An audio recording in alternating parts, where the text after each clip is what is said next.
What does it take to cultivate optimism and hope? Today on Curveball, author Trent Dalton.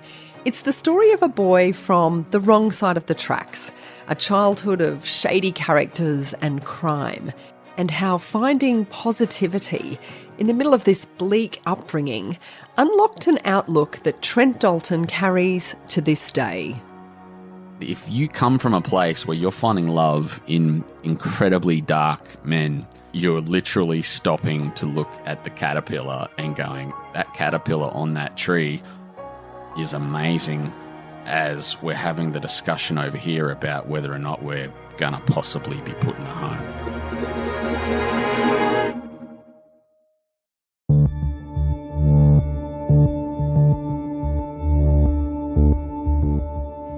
There's an art to walking through a busy city. There's always people trying to get you to donate to something, sign up to some cause, but with just the right pace and an angling of the head to the ground, I can get in and get out with perhaps just a polite no thank you to brush them off.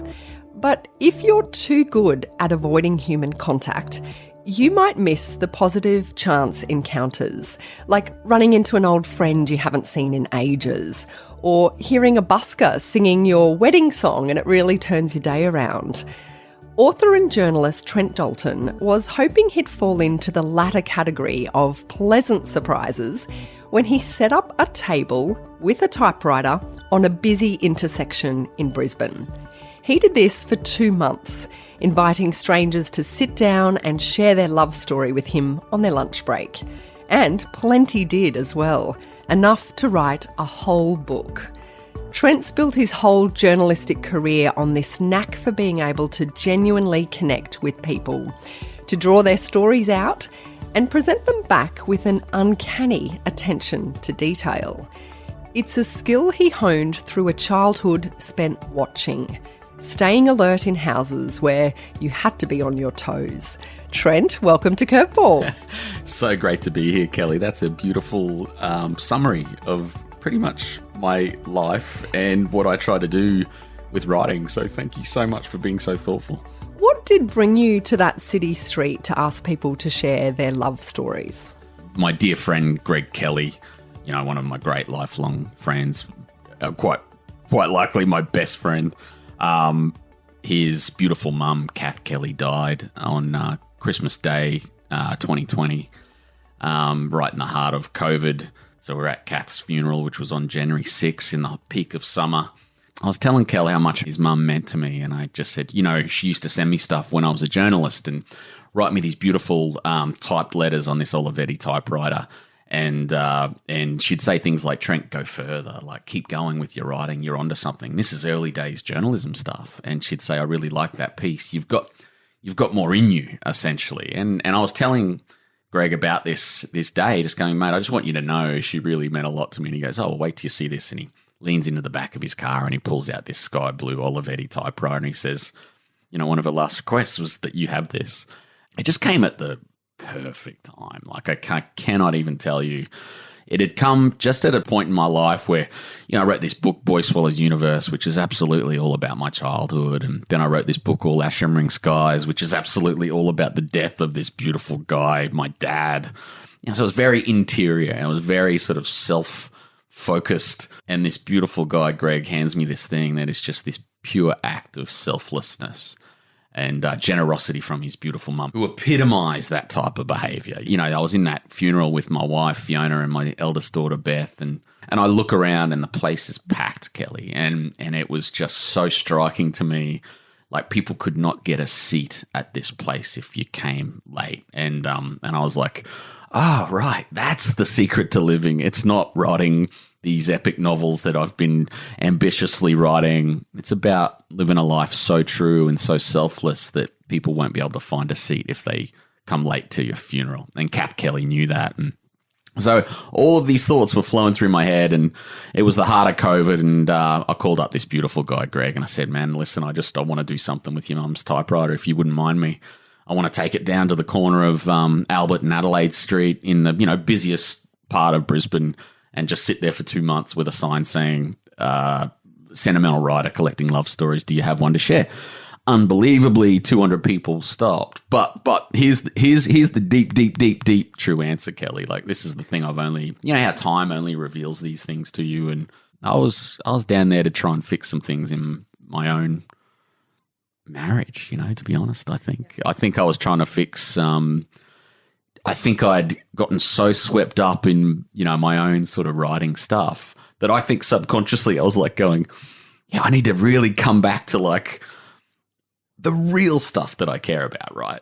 Like, honestly. And that book really has shown me that, like, honestly, Kelly, like, all I care about are, and it's my wife and 2 daughters, you know, and it's like down there every day on that corner, and people going, reminding me, go home and love Fiona Fransman. That's my wife. And you know what I mean? That's all they're telling me every day, and they're telling it in the most unbelievable ways. Like, I've only realized that about 2.5 years on, you know, and I'm like, oh, that's why I did it, you know. Do you think Fiona could recognise a slow but profound change in you and the dynamic of your relationship while that was going on, even though you hadn't spotted it yet? Could she spot it? I'd keep coming home every night after being on this street. And, you know, we'd just be in the kitchen. You know, the kitchen, the great place of all love stories, really. Like, a lot of our great suburban love stories, all, you know, the kitchen is just this sacred place where you have all your deepest discussions, often your frantic sort of busy schedule discussions, but often, you know, you'll get bad news in a kitchen, you'll get good news in a kitchen, you'll hug your wife in a kitchen, and it's there where I tell Fee these beautiful love stories. And then I'd ask her things that I want to include in the book, like little stories that are part of our real life love story. And then that gets us talking about this sort of ridiculous thing that I do where I'm using, you know, the story of our lives to incorporate into my own stories. And there's a highly questionable behavior to that, you know, there's like problems to that. And so I'm going, okay, do me a favor. Forget about me telling these stories myself. Will you just tell me a love story? Will you write me a letter on Kath's typewriter? And Kel, I don't want to spoil the book, but that woman comes in at the back end and just writes the best thing in the book. She's just being honest, and she's sort of almost saying, stop it. Stop your quest, you know? And like, I'm getting emotional just thinking about it. What she was saying was like, there. You know, it's all good, man. It's all good. And we're like been together like 23 years and it's even better than it ever was, you know? So just stop it and don't try and understand it, and just keep coming home and talking to me, and let's make chicken stir fry in the kitchen, and that will be our love story. And it's just this beautiful thing about the whole thing started from such a gesture that Kath Kelly did. You know, this is the great thing about kindness, right? It's like, she didn't know what the hell. I think she might have even sensed that I might have done something with it, Kath, like in that great gesture, but she doesn't know that it's actually going to kind of make a lot of people happy who might read it, but also like go a long way to help it, like, you know, Fee and me. And, so, you know, it's a wild journey, that book. It is tricky for someone like Fee, who is a writer herself, really. You know, that's her tradition that she came from. And, you know, she has to watch your career go on and take off, but she's still on the kids', you know, school run while you're away on a book tour. It's a difficult thing. I've read Bono's memoir recently. Right, I want to read that, It's ultimately a love letter to his wife. Like, if I was to describe what it is, is that it's right? that. And it's kind of probably doing a similar thing that you're doing, which is going, oh, wow, I've had this incredible 30-plus year relationship with this person. Yeah. And this wild journey that I've been on, but there's just been this person there all the time. Oh, man. You know. That notion is so powerful to me. And it's like, I go out on, you know, whatever book events, and and it's so, it's sort of, it can be empty at times when you say publicly how much your wife is behind all this, because it just doesn't speak to any of the power of that. Like, the truth of it is that it is everything, and it's not in that terrible muse sense or anything. It's just like, this thing is a unit, and this incredible woman has to suffer all this bullshit for like that I go on about, and she has to endure all of that. And then all these discussions that we have about scheduling and kitchen-based discussions that are really centered around my shit. Like, and even practically, like, I have no doubt personally, like, just one thing. This is one thing. Without Fiona in my life, like, I'd be a drunk. I'd be a drunk. Like, you can just almost guarantee it. Like, I love beer. It's in my blood. It's a constant kind of wrestle that I have, where it's like, dude, you're loving beer a little bit too much tonight, without that woman in my life, like just that's just one thing. But a pretty big thing. The other thing that strikes me there is there's a whole lot of people around Trent Dalton saying you can do this. So I'm thinking about Kath Kelly, I'm thinking about your wife and your kids, but I'm also thinking about Christina Olson, who's a fantastic author herself, who first said to you, you can bloody write. I'm thinking about Christine Middup, who of course was an editor who spotted something in you and took you all the way to the Australian's Weekend magazine. How crucial is it to you that there's people saying, you've got something, you can do this? I love the title of your podcast, and I love where you're at with this whole thing. And the interesting thing, I always look at curveballs, and I see my whole years from like about 8 to 18 as one big kind of 10-year curveball.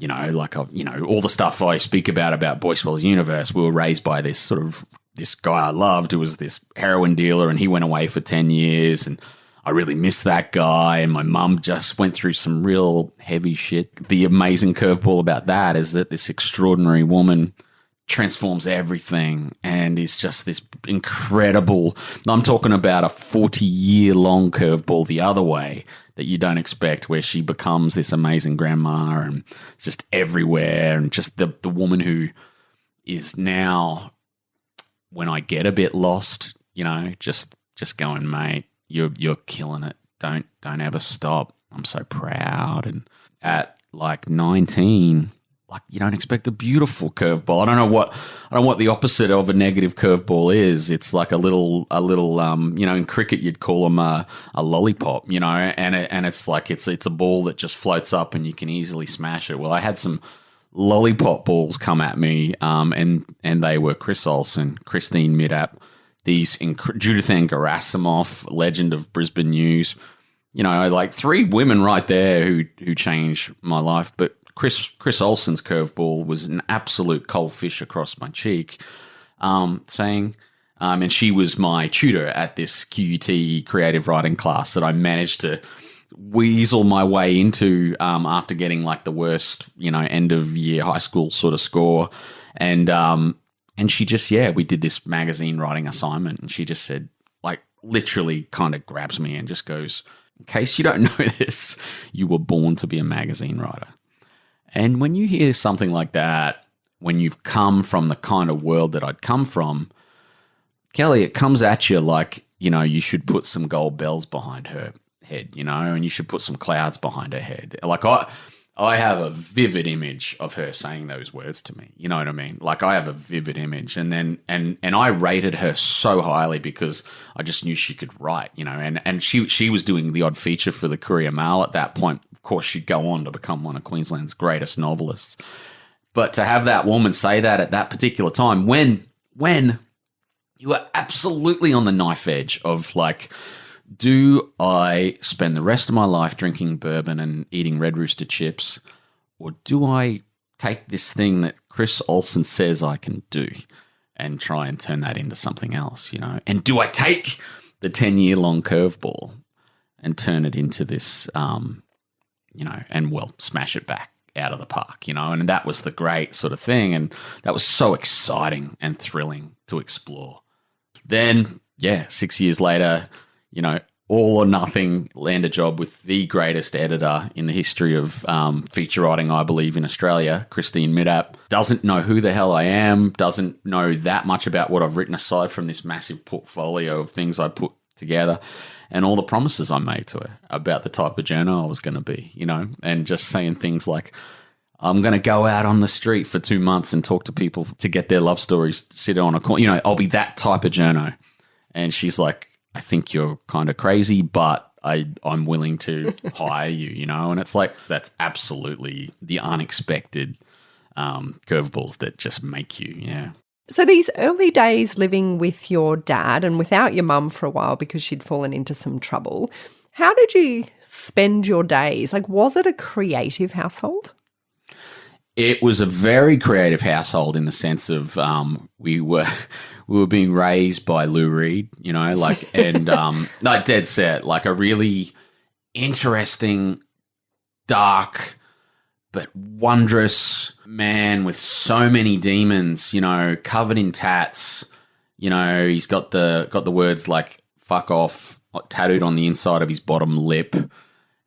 He should have been the lead singer of the Rolling Stones, but that job was taken. It was just, you know, just an incredible human being, this guy, Noel Dalton. So much sort of misguided energy going to the wrong places, but every now and then telling us about the genius of Keats and the genius of Bob Dylan and the genius of Tolkien in particular. And then I had these three incredibly beautiful older brothers one was Robert Smith, one was Kate Bush, and one was Eddie Vedder, you know, and so you're just kind of surrounded by these incredibly passionate personalities who write secret poems in their books that I creep into their bedrooms and find and go, wow, look at the way you wrote about Bronwyn Hope, this girl from Nashville High, Brackenridge High. Look at the way Jesse writes about John Lennon, or look at the way, or listen to the way Jesse's singing Wuthering Heights, like screaming it out across Housing Commission Brackenridge in a time when no one's screaming out Wuthering Heights in Housing Commission Brackenridge. And it's so inspiring. Like, that's just so inspiring. And I'm this footy kid who just, all he wants to be is Wally Lewis. But suddenly at the age of 14, I can put it down to like the Hurrell sisters at school, Dana and Natalie Hurrell, who come in and go, you should read this book by Jim Carroll called The Basketball Diaries, because it's all about drugs and a kid who gets hooked on drugs. And that's kind of like your world. So you'd love that. And you know what I mean? I'm saying just these, it's just ordinary kind of total sort of working class Australia. But inside it, you've got moments of pure art, and it's so beautiful and inspiring. And, you know, then anything regarding a well-worded sentence was the most highly rated thing in our house. You're going to come to the table, you better bring your A game, because we shoot down anyone who doesn't speak right in this house, you know. And it's sort of like, that was it. And it was just 5 boys reading, drinking, fighting, singing, and just loving themselves and each other to death, like loving all the 5 like a real friggin' strong love. I'm interested in how you have cultivated the way you see the world, which is genuinely different to most people I know, right? And I hang around with a lot of journos, but you see the world in Technicolor.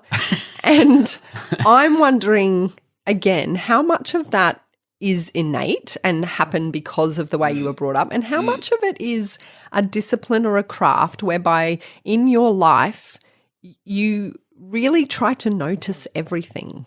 Well, it comes from, honestly, like we had this housing commission house. It was, you know, and the nights when, you know, whatever, Dad's like on the terps or whatever, and it's pretty miserable. And you know, the yard hasn't been mown forever because Dad doesn't like going out of the house, or and everything just looks shit. Like, it's just pretty bad. It was a shoebox little. Everyone knows these houses. That anyone out there listening to this would know that, you know, we all lived in them. We all know people, had neighbors who lived in them. These sort of red brick kind of houses, and it's just you're looking out your window though, and you're seeing the beauty of this golden orb weaver spider. And but no one else would notice that, Trent. Seriously. Yeah, well, I don't know why I did. Or I remember this one day, we'd have this this idea of finding the beauty, and finding the beauty in the sort of, in the, not even the dark or anything, but just the mundane, you know. And I really do love finding the, you know, the extraordinary in the ordinary. And I think that did begin looking out the back window going, God, this is miserable. Like, this really sucks. There's got to be something beautiful around here. You know what I mean? That's what I'm talking about. And then you hear your brother singing Wuthering Heights or something. But even beyond that, though, I really cared about this guy who went away for 10 years, this guy who I sort of ended up calling Lyle in this book I wrote, Boy Swallows Universe. I really cared about that guy But then you find out that, oh yeah, God, he's had a pretty checkered past. And then another guy I really cared about back in those days was this guy, Slim Halliday. He was a killer. He got imprisoned for like 30 years for killing a guy. And he was kind of around our house in the 1980s because he'd just gotten out of prison, and our guy, who I called Lyle in the book, was helping him out, like with a bit of odd jobs around our house and stuff. And I really cared for that guy too. And if you come from a place where you're finding love in incredibly dark men, it's very easy to apply that to every waking moment of your life.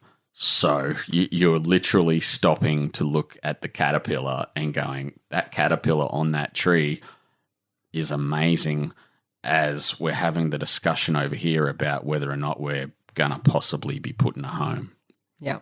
You know what I mean? Like, you're just kind of, yeah, like that's a beautiful thing that I think kids can, a lot of Australian kids do that. And, you know, I talk about it in the sense all I was doing was running to the backyard. I had a football that I was like my best friend, and, you know, you're finding things that you're finding your own wonder, because if you don't have those little moments of wonder, all you've got is fear. And, you know, and that's just no way, you're just not going to survive, you know. And I think that carried through into my later journalistic life, you know, and I'm guilty of, it's a problem. So Fiona will always pull me up sometimes and say, you know, that guy you're giving the time of day, he's actually like a real terrible human being.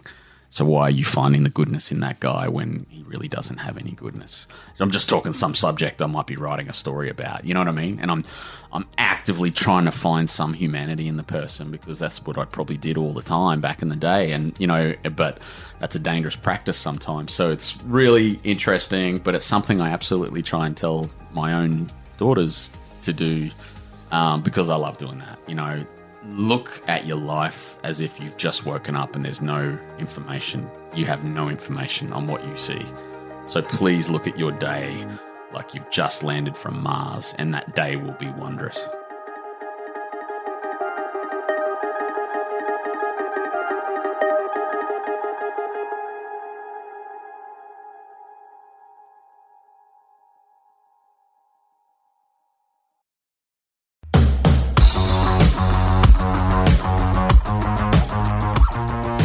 I'm Kelly Reardon, and this is Curveball. My guest is Trent Dalton. Trent, that first journalism job, you kind of don't do that well at school, even though clearly you're a bright spark. But, you know, there's a few reasons you might not have done so well at high school. But you do take yourself off to uni. You get into this creative writing course. How did you then find that first journalism job at Brisbane News?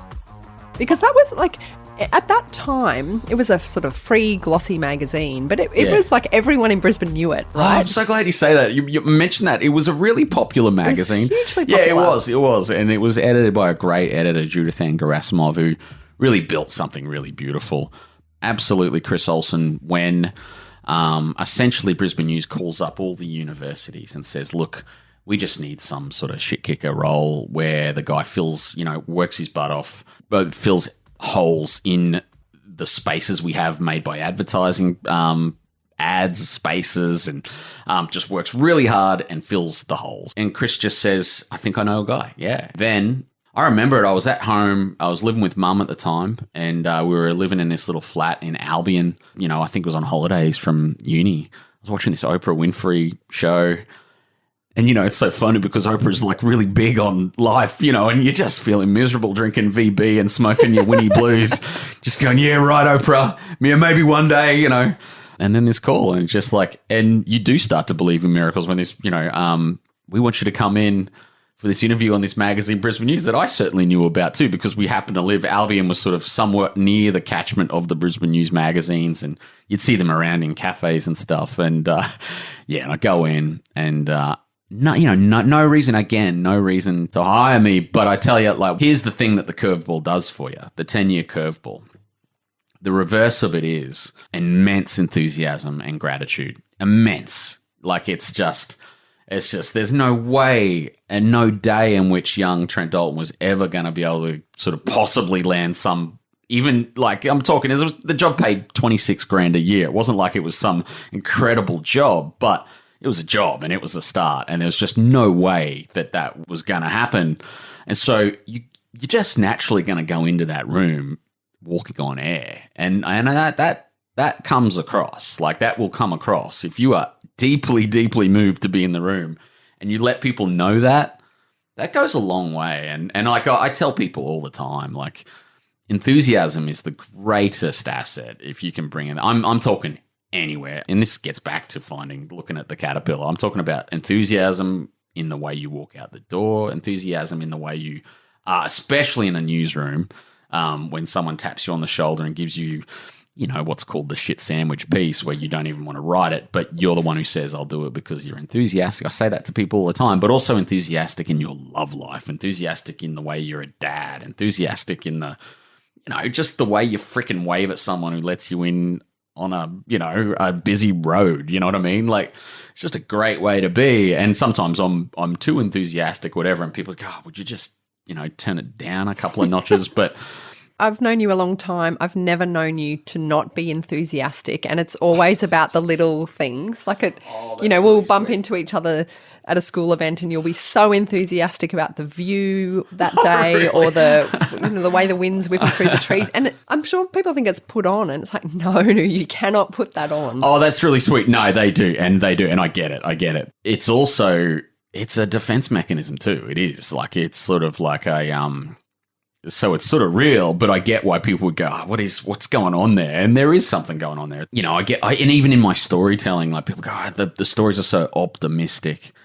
And it's like, I'm sorry, I've got to be that way. Like, it's like, because I've learned the power of optimism, and it's like, and because, like, trust me, this thing you're seeing, this thing that's probably slightly annoying or whatever, it's coming from such a dark place. It's right for people to go, what is behind this? Because there is something behind it. But I'm really at ease with sort of owning that as well, because that's, the older I get, the more I love every part of it, and I go, oh, that's all part of, like, who I am, every bit. I remember giving you an interview. This is in your early days at Brisbane News. So, it's more than 20 years ago, I think, with the singer Danielle Spencer. But at the time, she was also engaged to Russell Crowe. And my job at the record company was to trot her around town to do a million interviews.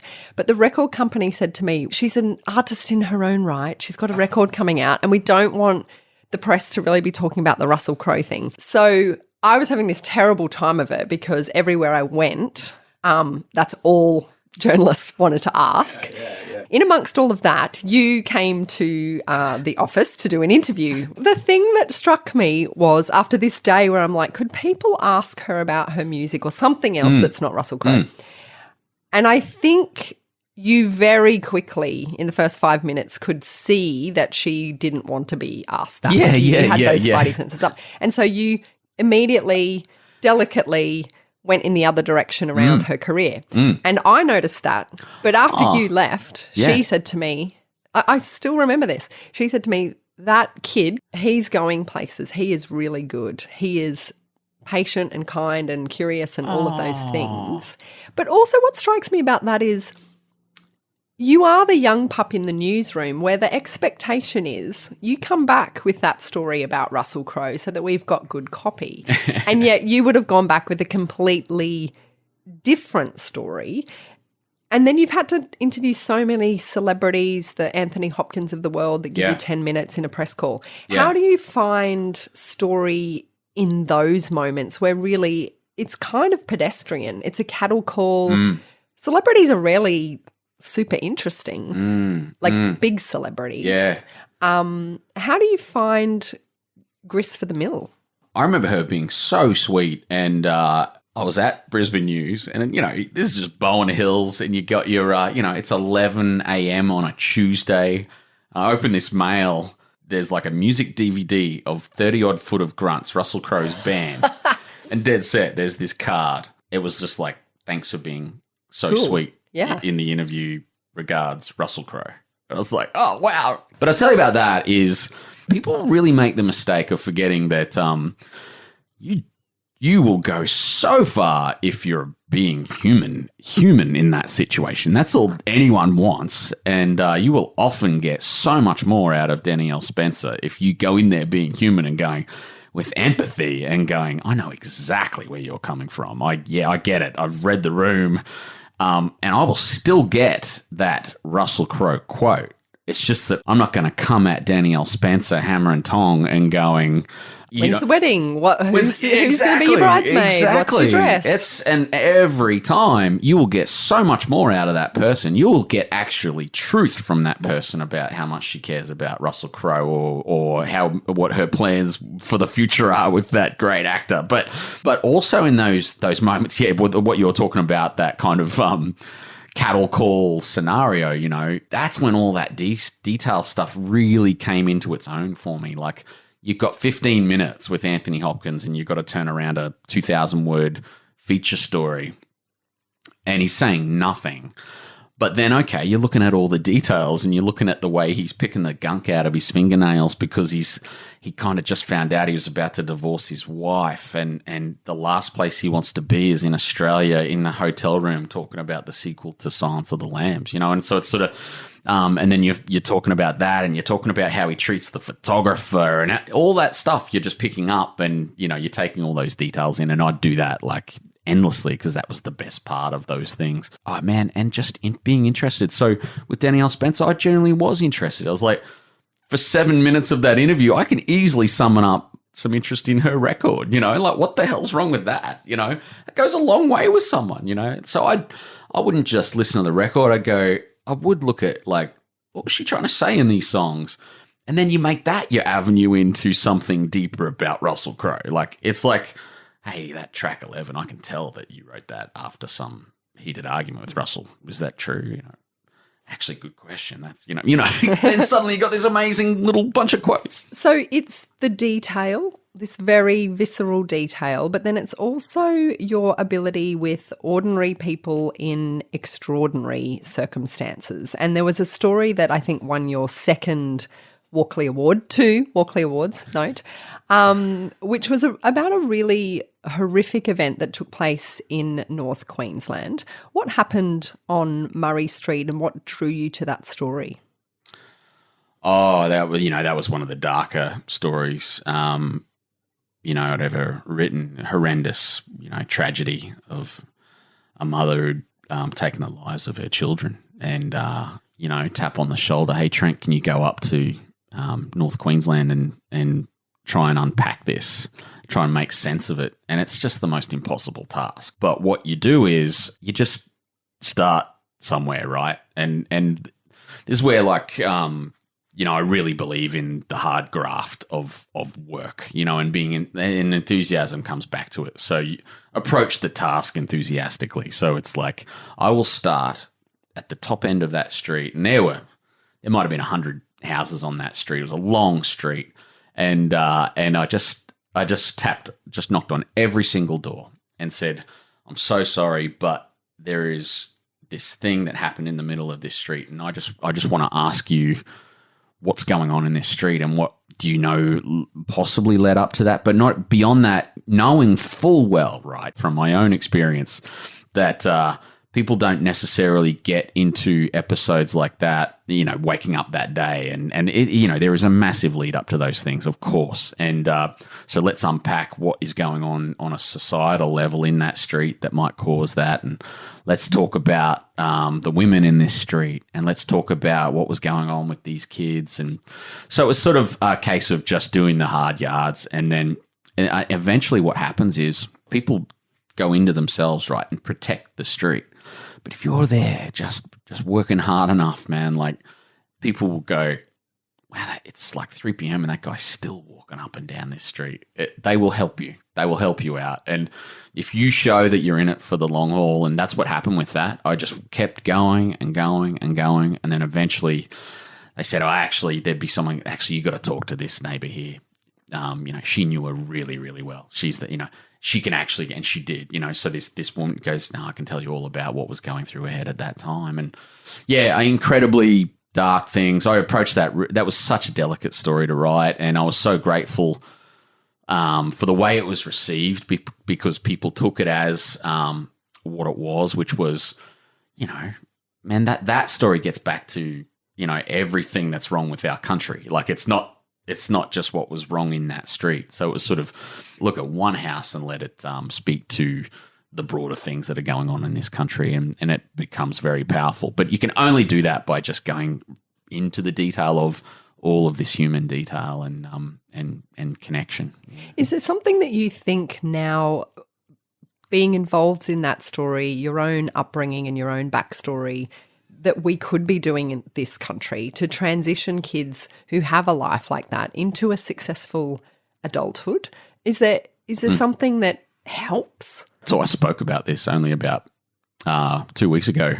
Quentin Bryce, myself and Craig Silvey at the Youth Advocacy Centre, big sort of fundraising night. And I was just saying, we need to find ways to keep love in families. And I mean, the only way that happens is we enable parents who are on the knife edge of leaving that house. And by leaving it, I mean being put in prison or being caught in the mental health. Yep, exactly. Or drug addiction or alcoholism, But I just remember being that kid you're just not really looking in the mirror much because you do not like what you see. And when you look in the mirrors, you see past, present, and future. And we need to enable the parents to help that kid be able to see the past and deal with it, see the present and deal with it, and see the future and everything great that's coming.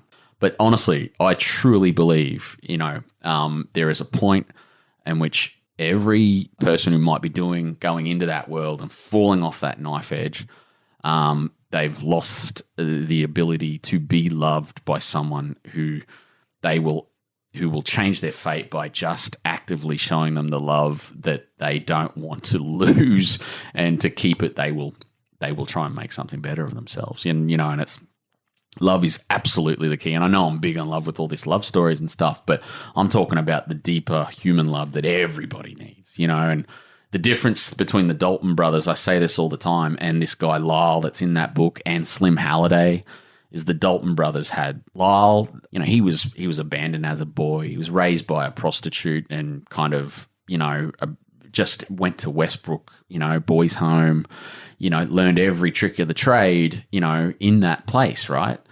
Difference between him and the Dalton boys is that we had these two people who absolutely had their demons, but man, they had just love in spades, and that you just absolutely knew was there on a sort of permanent level. And yeah, I just think, the ability to find ways for these kids to be loved by the people who do love them the best, which is mum and dad. And it's like, that's so hard though. That's so hard, How tricky was it then once, you've had this great journalism career, it's all led up to you writing Boy Swallows Universe, your first novel, but it's basically a fictionalized kind of version of your childhood. How careful did you have to be? Like, I'm wondering how much you had to check in with your family about making this story public. No, totally. It was the worst aspect it was the hardest part about the whole thing. And I wrote the book knowing only 5 people would read it. And that was like my mum, my wife, and my 3 older brothers. Very powerful to write as if it's never going to get published anyway. That's a very powerful way to write. Like, everyone should write like that.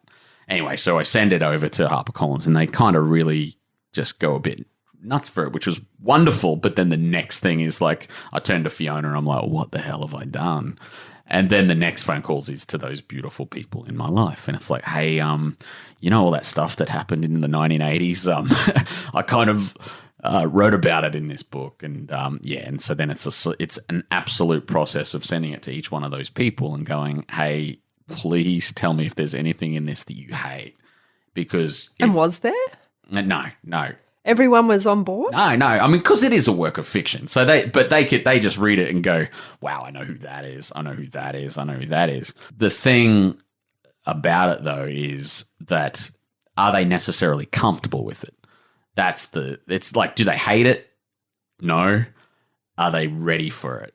That's the big question for them. And this is why, I love these people so much, because they know whatever. It's my way of processing it. You know what I mean? And it gets back to, okay, what do I do with all this? What do I do with it? Do I honestly just drink through it, or do I smoke through it?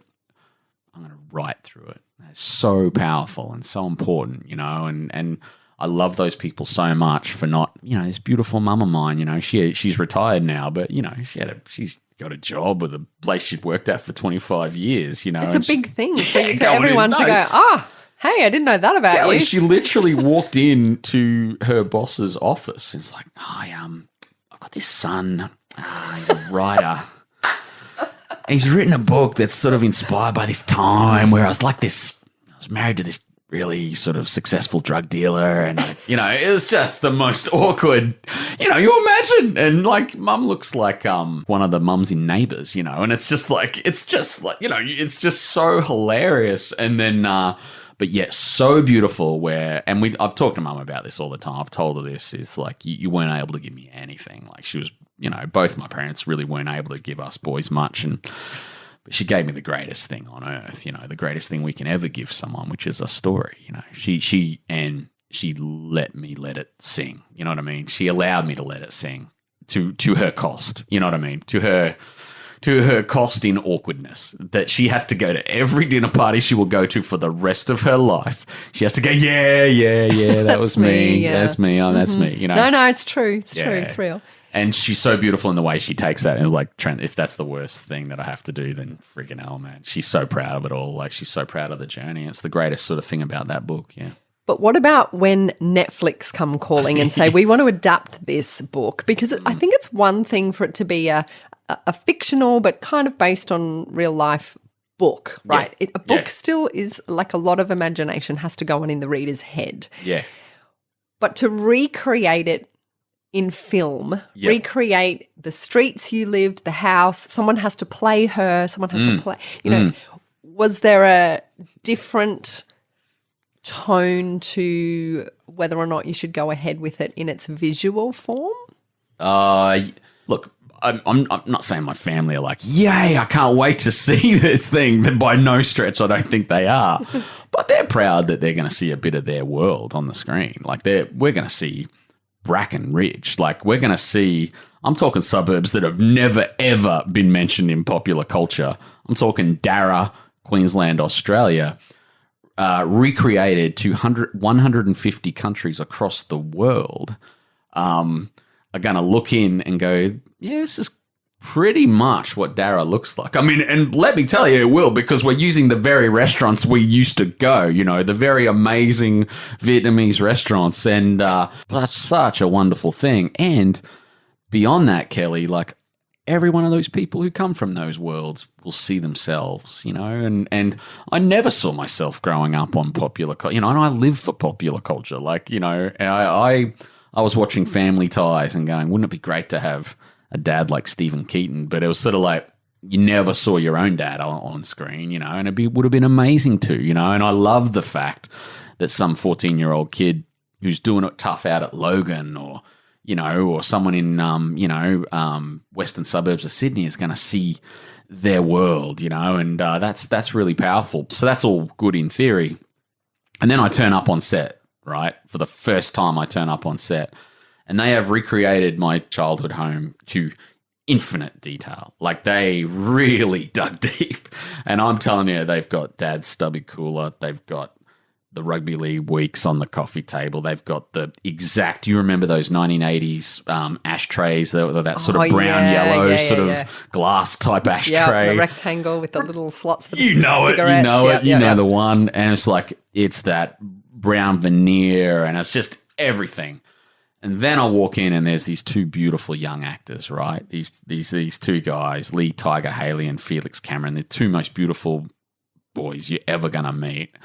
And they're in the exact uniforms that the Dalton brothers wore, and it's breakfast time. And then there's a woman essentially playing like my mum, and then Travis Fimmel from Vikings is essentially playing Lyle.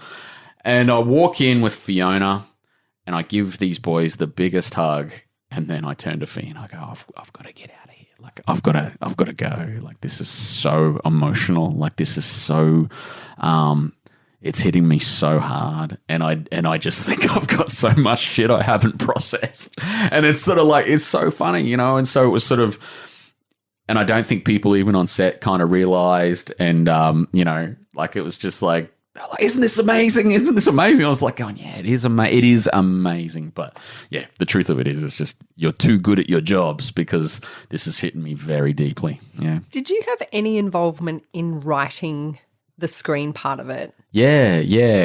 I mean, beautiful writer John Colley, who I admire immensely, who wrote Master and Commander, works with Pete. The guy bloody talks creativity with Peter Weir. Like he's friends with, and Peter Weir's an absolute hero of mine. And John Colley wrote entire 8 episodes of it, and he completely was like, Trent, let's go even deeper. So what he did was expand things that I wasn't able to talk about in the book because it's all told through Eli Bell's perspective, but John's looking at it from a bird's eye view and goes, okay, well, while Eli's doing that, what might Frankie Bell, essentially the mum character, what's she doing at that time? Or let's go talk about what she was feeling. And so I had discussions with John that are just so deep and so wild that went, incredible places. And so, yeah, which is why I'm so excited about the show, that it's sort of just an absolute world. It is a universe of its own. And he's really fleshed it out to the point where you could play in that universe until the cows come home. So it's but it was really beautiful, and just he was interested in the smallest things, like emotional stuff about my dad or something, about this character Robert Bell that is so inspired by Dad. He's like, so you talk about the high jump mattress that he slept on because he was doing community service at the local primary school and he got it off the janitor.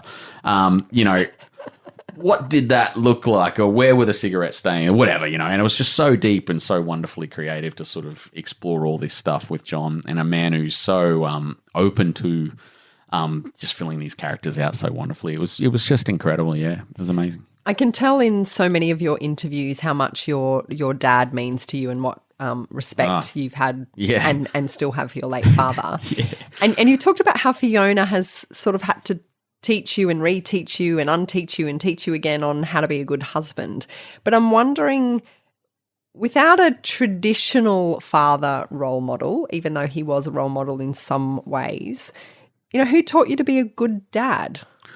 Oh, I mean, yeah, even though he wasn't the traditional role model, he's a better dad than I am in many ways. For all of those demons that I speak of, that guy was present, Kelly. Like that guy, I'm telling you, like, it was partly because, like, he had a lot of demons, and demons were kind of keeping him inside and keeping physically inside the house. So it also means you've got a dad there permanently, and sometimes you don't want your dad there.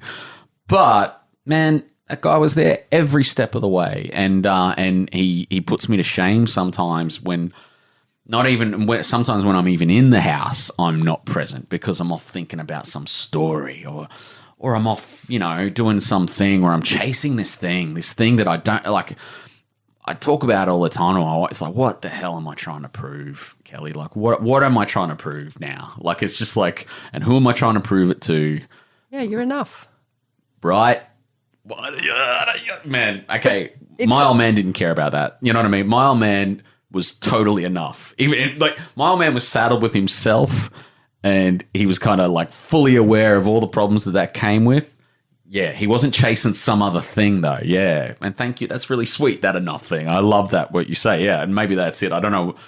Yeah, what I'm actually aiming for, but is it that? I don't know. Maybe I am. Yeah, it's like yeah. And then what about with the girls, your 2 teenage girls? Teenagers are kind of like gnarly and pretty angsty. How do you teach them the optimism, the positivity, the mindset that you have to carry forward in life? Yeah, that's a big deal. That's a big deal. Like we talk about it all the time is hardship, right? So I think when I ask myself, what am I doing it for? Like, or what am I? It's like I'm trying to provide them a world. It's like I'm terrified. I have this constant fear that the rug's going to come out from underneath it all, like everything. And then those girls are going to face hardship, right? But even like what's wrong with a bit of hardship? Like it's sort of, I'm not saying I don't want them, it's like sometimes their lives are too easy. Like it's like, and I'm guilty. Like, man, Kelly, you should see me. Like it's like, okay, what does everyone need? What do you need? What do you need? What can I do for you? Like, and they're like, Dad, stop. Like I'm 16 now, Dad. Like stop. You cannot you won't be there when I'm 25, So let's start realizing that you can't change my life. You just cannot be there to bring all that enthusiasm or anything. And Dad, I'm going to be sad sometimes. Dad, I am going to get sad sometimes. Dad, guess what? I'm going to get angry with you sometimes. You know what I mean? It's like, why did I make you angry? What did I do to possibly create some conflict in this house? You know what I mean? It's all deep and weird stuff that I have. But it's like, so what I try and do, Kelly, and I try and do it really well, is just like I do this all the time. And, mate, if the corner of Albert and Adelaide Street taught me anything, a recurring theme from a lot of 65-year-old mums and dads who have just been through it, come out, miss it dearly, is hug those children to death and tell them how much you love them on a regular basis. You can never tell them enough. So I do these things now where I'll just sit on the edge of the bed. This one guy said, Kelly came up to me and goes, how often do you ask your wife this question? How do I be a better husband for you? I said, I've never asked my wife that question. And I was like, so I kind of ask Fiona that question a bit, but also now, I do this thing and I mean it in a genuine way, and it's so dorky and so cheesy, and the girls start laughing whenever we do it. I close the door and we sit on the edge of the bed, and I'm just like, hey, Beth, I mean this in all seriousness. How can I be a better dad for you? And what's her answer? She'll stop trying to change my entire universe for me and make my universe wondrous, and because it sometimes won't be, but the answer often changes, or sort of it's often around these days, it's around, please let me be the adult that I kind of want to be, but the best thing about it is just when she turns and she sort of chuckles, and behind her eyes is this guy's such a dork, but I'm so glad that he sits and asks me that sort of thing. I'm getting teary as I tell you this. That's the sort of thing, it's just the doing of it. You know what I mean? I don't even think she has sort of anything in concrete that she can tell me, but it's just the fact that it's just this 43-year-old dude sitting on the bed with his 16-year-old daughter, and they're just having this dorky conversation. And that might lead to something else, and it's sort of, that's what I'm starting to realize. It's just turned out that they didn't care if I wrote books on, as it turns, the great secret, of course. Oh man, I just remember this one time I was telling all these stories, Kelly, I was going around telling all these Boy Swallows universe stories. I came home, I was such in that mode, really telling these deep things. And Beth was she was probably 11 at this time. And I started bringing the stories home. I was sitting in the lounge room. I'm starting telling these epic tales of where Boy Swallows universe comes from, and Beth just, she could tell that I was probably a bit emotional telling it or something. Anyway, she leans over, pats my shoulder, and then she I had a little sort of bit of a thing of hair coming down over my forehead. She pushed that back over my ear, and then she goes, "Hey, Dad, you're just Dad for us. You don't have to be anything but that. All I need you to be is my dad. You don't have to be this amazing storyteller to me and wow me with your stories." It was the most beautiful thing. It was just hey, Dad, I love you so much. You don't have to tell me, impress me with your little Boy Swallows universe stories. And it was such a great lesson. It's just man, just be there, go shoot hoops, go do the learner's driving lessons like we're doing now. And, and that is true love. And that is the sort of true meaning of why I'm here, Well, thank you so much for bringing so much joy, not just to your daughters and your wife, and for her to enable that joy in so many ways, because I think, it's never a single act, is it? There's always a team. But thank you so much for the joy of the books. We're really looking forward to the Netflix series. Oh, man, coming out. It's going to be big. Yeah. But I just want to thank you. I love this podcast. I think it's brilliant what you're doing, and I'm so grateful. And thank you for the beautiful questions. It's so wonderful. It's really nice. Yeah. Thanks, Kelly. Author Trent Dalton, whose first novel, Boy Swallows Universe, has been turned into an upcoming series for Netflix. Next time on Curveball, remember the Tupperware parties of the 80s? How your mum and your aunties would crowd around your living room buying and selling the plastic and counting the cash at the end of the night? Entrepreneur Shivani Gopal watched the women in her family hustle hard, and that understanding of how money works, well, it set her up for life, and it would ultimately also free her from an arranged marriage. I had lots of little clubs in school. You know, I had the Finger Licking Good club because we had special permissions from our high school to go out and get KFC and sell it to our high school peers. I had all sorts of little clubs. No doubt that was because of my mum, but the messages otherwise were in our community that, you know, women should serve others, should be nice to others. And I really think that is so incredibly limiting because that is the message that we're told with a full stop. Curveball's produced by Dead Set Studios. Do me a quick favour right now, leave a review for Curveball in whichever podcasting app that you're using. It does help other people who are interested in business and leadership find our show. For more, visit curveballshow.com. This episode was produced by Grace Pashley and recorded on the lands of the Turrbal and Yuggera people. We pay respect to elders past, present and emerging.